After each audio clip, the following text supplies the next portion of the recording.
بسم اللہ الرحمن الرحیم والصلاة والسلام علی رسولہ الکریم وعلی آلہ وصحبہ اجمعین اما بعد۔ میرے محترم بھائیو، دوستو، بہنوں، عزیزو، آج 17 رمضان المبارک ہے جو اسلامی تاریخ کا نہ بھولنے والا دن ہے، اور اس میں ایک جنگ ہوئی جس کو جنگ بدر کہتے ہیں۔ قیامت تک جتنی جنگیں لڑی جائیں گی اس کی اہمیت سب سے زیادہ ہے۔ قیامت تک جتنے مجاہدین جنگیں لڑیں گے، جنگ بدر میں شریک ہونے والے مجاہدین کا اجر سب سے زیادہ ہے اور رتبہ اور مقام سب سے بلند ہے۔ اللہ تعالیٰ نے بدر والوں کے بارے میں کہا، افعلوا ما شئتم فإنی قد غفرت لکم۔ اللہ کے نبی نے فرمایا کہ اللہ فرماتے ہیں، اے بدر والو، جو مرضی کرو، میں نے تمہیں معاف کر دیا ہے۔ تو پھر اللہ کے نبی نے اپنی زبان سے جو ایک گواہی دی، ان تہلک هذه العصابة فلن تعبد، یہ بول کبھی کسی جماعت کے بارے میں نہیں بولا گیا۔ اے اللہ، اگر آج یہ جماعت ہلاک ہو گئی تو پھر قیامت تک تیرا نام لینے والا کوئی نہیں رہے گا۔ یہ 313 پر پورے اسلام کی بنیاد کو کھڑا کیا، اور ان 313 کی فتح کو اسلام کی زندگی قرار دیا، اور ان کی شکست کو اسلام کی موت قرار دیا۔ اور آپ اتنی بے قراری سے مانگ رہے تھے، آپ کی چادر آپ کے مونڈوں سے گر رہی تھی، ابوبکر صدیق آپ کے کندھوں پر چادر کو دوبارہ سیٹ کرتے، وہ پھر گر جاتی۔ آخر اتنا تڑپے کہ ابوبکر صدیق نے آپ کو دونوں بازوں میں ایسے لے لیا، یا رسول اللہ بس کریں، مجھے یقین ہے آپ کی دعا قبول ہو گئی ہے، اب آپ اتنا مت روئیں۔ جنگ بدر کفر اور اسلام کی پہلی جنگ تھی۔ قریش مکہ اور جناب رسول اللہ صلی اللہ علیہ وسلم کے صحابہ کے درمیان یہ پہلی جنگ تھی، اور اس میں جو عدد کا تناسب ہے وہ بڑا ہی عجیب ہے۔ پورے مدنی لشکر میں 313 جنگجو تھے، جن میں 2 کے پاس گھوڑے تھے، ایک زبیر بن عوام رضی اللہ عنہ اور ایک مقداد بن اسود رضی اللہ تعالیٰ عنہ، اور 70 اونٹ تھے، اور اس طرف 100 گھوڑ سوار تھے، اور 700 تلواریں تھیں، اور ہزاروں کی تعداد میں اونٹ تھے۔ اور ایک شروع میں 1300 کا لشکر تھا، پھر اخنس بن شریق نے راستے میں کہا کہ جب ابو سفیان کا قافلہ گزر گیا ہے تو اب واپس چلیں، تو ابو جہل نہیں مانا، تو وہ ناراض ہو کر اپنے 300 آدمیوں کو، یہ بنو زہرہ میں سے تھا، لے کر واپس چلا گیا۔ تو اس طرح پھر ان کی تعداد 1000 رہ گئی۔ قصہ یوں ہوا کہ مکے والوں نے مدینے پر حملہ کرنے کی تیاری کا منصوبہ بنایا۔ کوئی گھر ایسا نہیں بچا جس نے اپنا سامان نہ دیا ہو ابو سفیان کو کہ وہ جا کر بیچیں شام میں اور وہاں سے ہتھیار لے کر آئیں۔ تو ٹوٹل جو سونا جمع ہوا وہ 262 کلو تھا، 62.5 کلو، 50,000 دینار۔ تو ایک دینار 30,000 کا ہوتا ہے، تو 50 ضرب 30,000 ہو تو یہ کوئی 15 ارب روپیہ بنتا ہے۔ اس بڑی مالیت کا، اور 40 آدمی اس کی حفاظت کے لیے تھے۔ جب مدینے والوں کو پتہ چلا کہ ابو سفیان ساز و سامان لے کے جا رہا ہے اور ہمارے خلاف یہ استعمال ہوگا، تو آپ نے منصوبہ بنایا کہ ان کو پکڑا جائے۔ چونکہ صرف 40 آدمیوں کی خبر تھی تو آپ نے کوئی اس کے لیے جنگی تیاری نہیں کی۔ جو مسجد میں بیٹھے تھے نصیبوں والے، انہوں نے کہا کہ جاؤ۔ جس کا گھوڑا چند میل کے فاصلے پر تھا اس کو بھی جانے کی اجازت نہیں دی۔ اس لیے سامان کی قلت وہ بہت ہی زیادہ نظر آ رہی ہے، اور اس میں اللہ کی حکمت تھی۔ اللہ یہ بتانا چاہتے تھے کہ اللہ اپنے نبی کے ساتھ ہے، اور اسے جیتنے کے لیے تمہارے جیسے ہتھیاروں کی ضرورت نہیں ہے، اللہ کی مدد کافی ہے۔ باقی ہتھیار لینا، اسباب اختیار کرنا تو میرے نبی کی سنت ہے، اور یہ سنت فطرت ہے، سنت اسلام ہے۔ تو آپ اس قافلے کے لیے نکلے۔ ابو سفیان کو یہ خطرہ تھا کہ ضرور میرے پیچھے مدینے والے آئیں گے، تو وہ پھونک پھونک کے قدم رکھ رہا تھا۔ ایک جگہ آپ نے حضرت زبیر اور مقداد رضی اللہ عنہما کو بھیجا کہ جاؤ، جا کے پتہ کر کے آؤ۔ تو وہ ایک جگہ انہوں نے، اس ابو سفیان کے راستے میں کنواں آتا تھا، وہاں اپنے اونٹوں کو بٹھایا اور وہاں سے انہوں نے پانی پیا، اونٹوں کو پلایا اور حالات کا جائزہ لے کر واپس آئے۔ ابو سفیان کو خبر تھی کہ کچھ نہ کچھ ہمارے پیچھے مدینے والے لگے ہوئے ہیں، تو وہ دائیں بائیں سارے وہ ریکی کرتا ہوا آ رہا تھا۔ تو وہ اس کنویں پر بھی پہنچا، تو اس نے پوچھا لوگوں سے یہاں کوئی آیا تھا؟ تو انہوں نے کہا یہاں 2 آدمی آئے تھے، پانی پی کے چلے گئے۔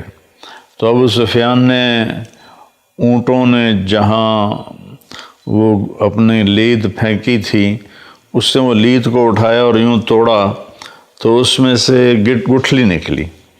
تو کہنے لگا اللہ کی قسم یہ مدینے کی کھجور کی گٹھلی ہے، اور وہاں سے فوراً اس نے قافلے کا رخ سمندر کی طرف پھیر دیا، اور سمندر کے ساتھ ساتھ وہ پرخطر جگہ کو کراس کر گیا۔ تو اس دوران اس نے جب خطرہ محسوس کیا تو زمزم بن عامر غفاری کو بھیجا کہ جاؤ مکے میں اعلان کرو کہ میرے اوپر حملہ ہونے والا ہے۔ وہ جب مکے میں پہنچ کے اس نے اعلان کیا تو پورے مکے میں ہلچل مچ گئی اور ہر کوئی آگ سے بھر گیا اور تیاریاں شروع ہو گئیں۔ تو سب ہتھیاراں کیل کانٹوں سے لیس ہو کر نکل پڑے۔ تو ابو سفیان نے پھر پیغام بھیجا کہ میں نکل گیا ہوں دشمن کی زد سے، لہٰذا اب جنگ کی ضرورت نہیں ہے، تم واپس آ جاؤ۔ تو عتبہ بن ربیعہ اور اخنس بن شریق نے یہ بات کہی کہ حکیم بن حزام بھی، کہ ہمیں اب واپس جانا چاہیے۔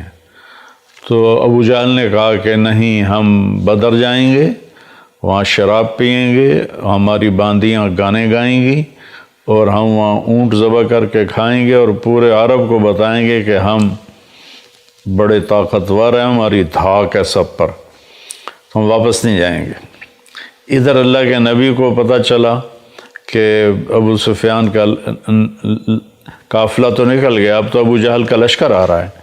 تو آپ نے اپنے ساتھیوں کو اکٹھا کیا کہ بولو بھائی اب کیا کرنا ہے، واپس جاتے ہیں تو اسلام پر کاری ضرب پڑتی ہے کہ کمزوری واضح ہوتی ہے، اور ایک خبر پھیل جائے گی کہ مسلمان بہت کمزور ہیں اور یہ صحیح نہیں ہے، اور اگر جمتے اور لڑتے ہیں تو گردنیں اڑتی نظر آتی ہیں، کہاں 100 تلواریں، کہاں 8 تلواریں، ٹوٹل 8 تلواریں تھیں، اور کہاں 100 گھوڑے، کہاں 2 گھوڑے، کہاں 70 اونٹ، کہاں سینکڑوں اونٹ، کہاں 313، کہاں 1000، کوئی چیز بھی برابر کے نہیں تھی۔ وَإِنَّ فَرِيقًا مِّنَ الْمُؤْمِنِينَ لَكَارِهُونَ، ایک طبقہ صحابہ کا پریشان ہو رہا تھا کہ اب کیا بنے گا۔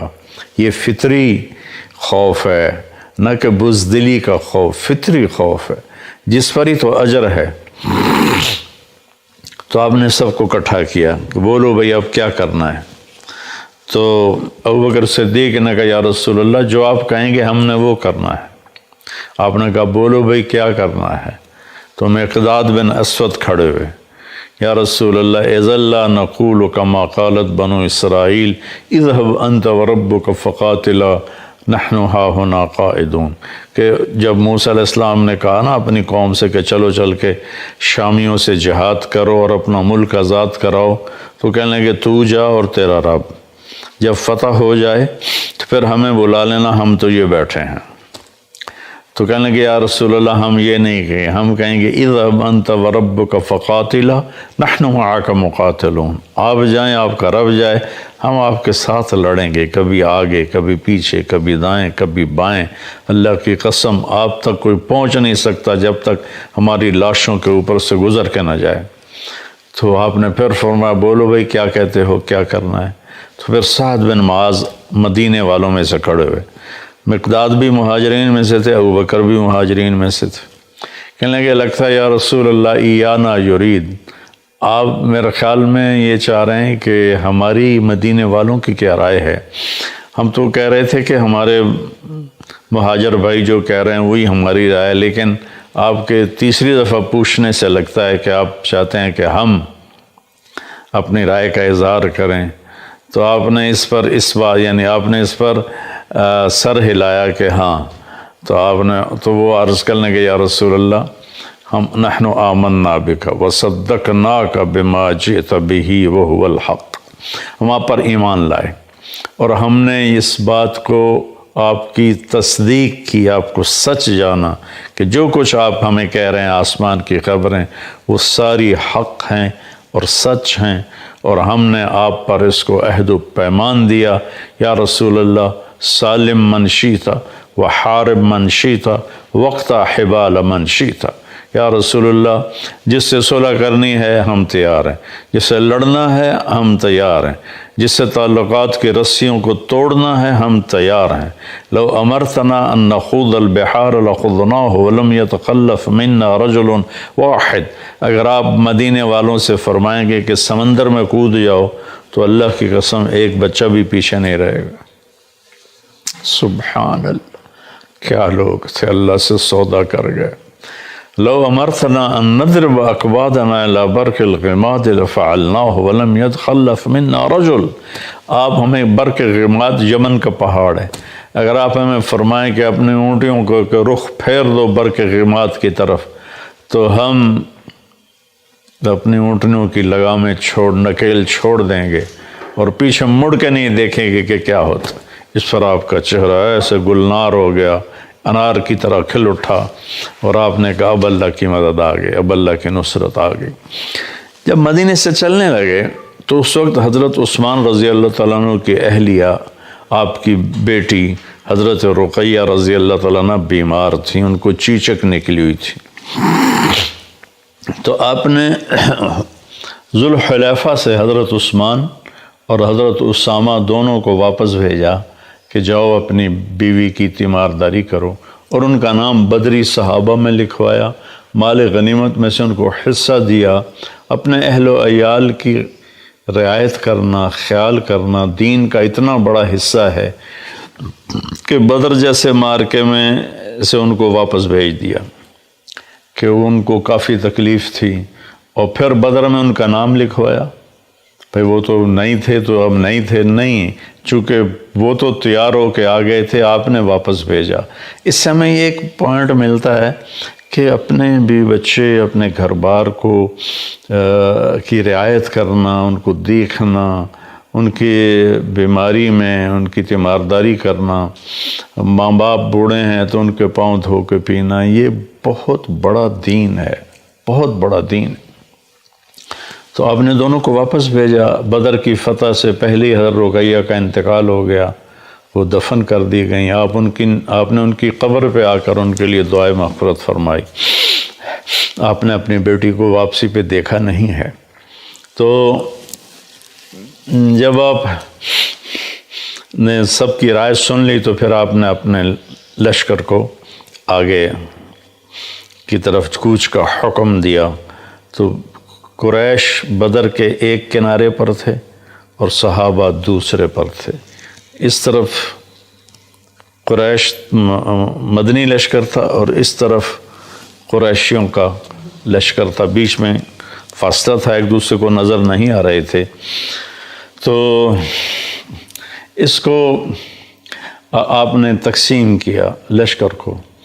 آپ نے مہاجرین کا جھنڈا جناب حضرت علی علیہ السلام کو عطا فرمایا، اور انصار کا جھنڈا وہ اپنے سعد بن معاذ رضی اللہ عنہ علیہ السلام کو عطا فرمایا، اور آپ نے پورے لشکر کا جھنڈا سفید رنگ کا وہ حضرت مصعب بن عمیر رضی اللہ تعالیٰ عنہ کو عطا فرمایا اور ان کو درمیان میں کھڑا فرمایا۔